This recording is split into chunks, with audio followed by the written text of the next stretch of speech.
The Sims 4 Adventure Awaits expansion pack manages to buck many of the unfortunate trends that have befallen recent DLC for the franchise. It's impressively deep, detailed, and genuinely fun, albeit imperfect in some areas. There will always be those that decry any expansions as rehashes of old ideas or things that should have been base game inclusions, but Adventure Awaits truly feels like a worthwhile addition. Adventure Awaits was made by the same development team that worked on the Life and Death expansion pack, which was hands down my favorite DLC release of the past several years, and a lot of the same meticulous DNA can be found in this new EP.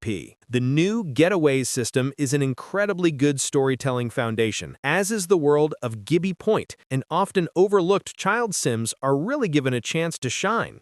Create a sim and build/buy mode. Unsurprisingly, for a pack centered around outdoor adventure, much of the decor is quite rustic. The aesthetic feels like part cottage living and part snowy escape, with lots of versatile yet homey wooden pieces. Looks-wise, it's not the most standout bunch of furniture, but there are a lot of varied swatches, and butterflies in build mode as an environmental effect is a nice touch. I was pleasantly surprised by how many items aren't simply outdoorsy set pieces, but actual new activities. There are a lot of interactive objects, including many players have been asking for a while, like diving boards, pool slides, and an in-ground hot tub. Sims can also enjoy kayaks to paddle and fish on, an archery set, a papercrafting kit that isn't another activity table, multi-piece playground structures, a video game console with new multiplayer options, free weights and exercise bikes to work out together or teach spin classes, and a blender featuring several mood-affecting recipes.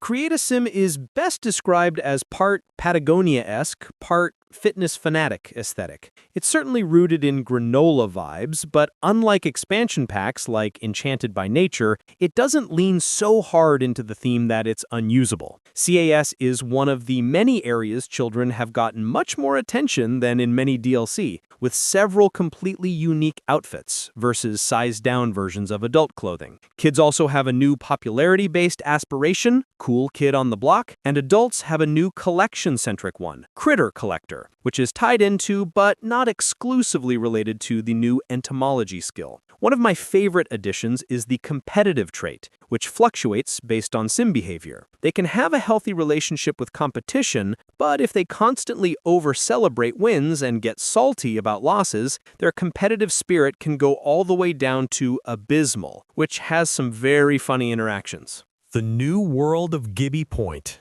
Gibbi Point fully leans into nature in the best way, with multiple gorgeous ecosystems all coexisting across 3 neighborhoods: Crystal Valley, Jellyfish Junction, and Wanderwood Wilds. One of my largest complaints with many recent DLC like Businesses and Hobbies is that they've had very nice-looking backdrops that ultimately felt hollow due to largely being uninteractive set dressing with very little backstory. Gibbi Point does not fall into this trap, with beautiful and largely usable surroundings that also have a lot of weird lore attached to them. There are 13 lots total: a vacation rental, playground, a lounge, 2 custom venues, and the rest residential, including 1 blank lot and another that's purely wilderness. Though there are some standout designs here, like the waterfront residential Love Highland. The nature of each neighborhood is often just as eye-catching, like the expansive geyser area and a jellyfish pond that glows at night. Sims can woohoo in the latter, and all bodies of water are now woohooable, another long-requested feature. The standout bit of lore is Pruella, a strange bird woman with several side quests who nests in Crystal Valley carrying on the traditions of the Plumbirds. But there's much more to be found in Gibbi Point, like hermits, adventure quests, and Buddy, a child who will trade collectibles with Sims and makes filling out collections a bit easier. Seasoned players will also recognize Skip Broke and Agora Chachki, 2 townies from past games that have returned in Adventure Awaits.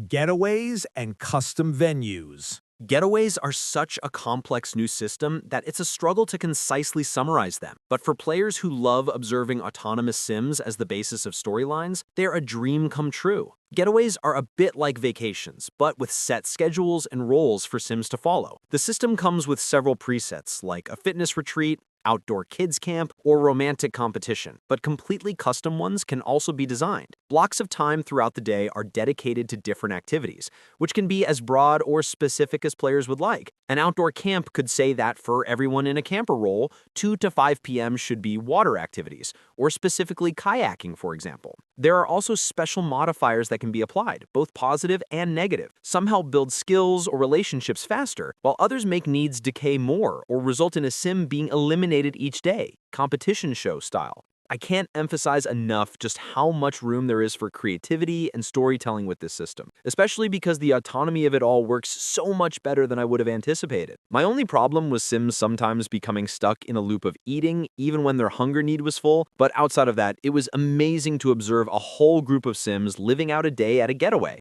occasionally giving commands, but otherwise watching things play out and building a story in my head. Custom venues have been introduced as a lot type, and while they're often used for getaways, they aren't exclusively tied to them. Players can apply the same activity scheduling system to custom venues, with roles being temporarily assigned upon arrival. For example, I made a community art collective lot filled with canvases and instruments, and made it so whenever any sims show up, they let their creative juices flow. New skills and the power of imagination.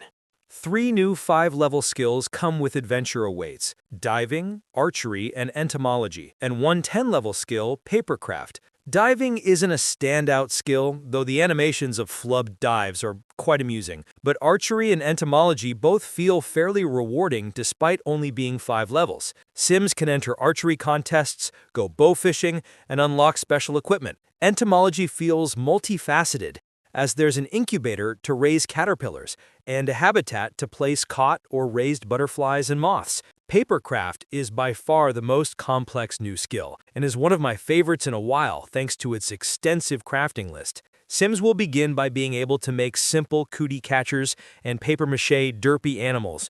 Yes, that's their in-game name. And by the end, they can create elaborate masks, gorgeous cards that can be written in and gifted to other Sims, and wall-mountable papier-mâché animal heads. Imagination plays a big part in adventure, and the pack leans into that notion in a few different ways. The biggest is the return of imaginary friends, a somewhat polarizing feature from The Sims 3. Some find them creepy, which I completely agree with, and it's also why I love them. This time around, there are 4 different personalities these pals can assume: goofball, creative, competitive, and evil. Obviously, I chose evil during my playthrough, and it wasn't long before they were convincing my child sim to start fires, which was delightfully chaotic. Having an imaginary friend growing up is one of the many formative moments that can now happen during a Sim's youth that affect them as an adult, which I really appreciate as someone who loves giving my Sims more backstory. For kids, they're presented as challenges. For example, be an enthusiast, wherein I needed to develop the daughter's preferences for things, which in turn made her less prone to boredom as an adult. Adults don't miss out on these either, as they can recall formative moments from time to time for the same result. The new Sims 4 EP is truly an adventure. Adventure Awaits is truly so feature-dense it's difficult to even touch on everything. I haven't even mentioned the new Park Ranger career, for example, a branching 10-level job centered around multi-day stints in the woods. I've also barely scratched the surface of the Getaways System, like the fact they can be set to be recurring, which would be great for cases like divorced Sims splitting custody of a child, or how many getaway-centric moodlets and sentiments have been added. There is so much potential in this new expansion pack when it comes to storytelling and player creativity, particularly since custom venues can be shared with the gallery. Because I largely played in early access, I wasn't able to see a lot of cross-pack compatibilities, but I was already jotting down ideas like summer camp where Grim Reaper is counselor and supernatural romance competition that I can't wait to be able to play out. Besides the aforementioned overeating at getaways and a glitch where Sims swimming at a waterfront property would swim through the dock, my experience with the pack was also surprisingly bug-free, which is a huge relief given its complex new systems. It may not appeal as much to players who prefer more micromanagement gameplay over observing autonomy, but I think The Sims 4 Adventure Awaits does have an adventure to be found for almost everyone.